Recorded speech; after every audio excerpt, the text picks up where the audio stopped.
आज के लेक्चर का मोस्ट इंपॉर्टेंट पार्ट देख लो कि आपको पता होना चाहिए कि पहले फर्स्ट साइंटिफिक क्लासिफिकेशन किसने दी थी, एरिस्टोटल साहब ने। और एनिमल को आप एनिमल को ऑन द बेसिस ऑफ कि किसमें प्रेजेंस है और एब्सेंस है, क्या रेड ब्लड, तो किसमें डिवाइड कर दिया था, अनाइमा और एनिमा में। ठीक है जी, ठीक है। और टू किंगडम क्लासिफिकेशन दिया था आपके कैरोलस लीनियस साहब ने। किस क्या क्राइटेरिया लिया था कि आपकी सेल वॉल किसमें प्रेजेंट है, एब्सेंस है, उसमें प्लांट में प्रेजेंट है, एनिमल में एब्सेंट है। अब देखो इनके ड्रॉबैक्स, इनके डिमेरिट्स आपको पता होना चाहिए कि इन्होंने प्रोकैरियोटिक यूकैरियोटिक को साथ रख दिया था, यूनिसेलुलर मल्टीसेलुलर को साथ रख दिया था, हेटरोट्रॉफ और ऑटोट्रॉफ को साथ रख दिया था। और ये दोनों भी देख लेना एक बार, ठीक है। अब फोर्थ किंगडम और थर्ड किंगडम के सच है नहीं इसमें। इसमें ये वाली एनसीईआरटी की लाइन पे ध्यान देना थोड़ा सा, ठीक है।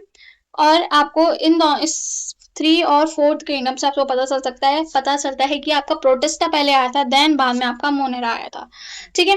देखो भाई, फाइव किंगडम क्लासिफिकेशन, इससे क्वेश्चन अगर बनेगा इस साइड से तो इधर से ही बन सकता है कि आपका पहली बात तो जो आर एच विटेकर साहब ने दिया था फाइव किंगडम क्लासिफिकेशन, और वो है आपका 1969, मतलब 1969 में दिया था।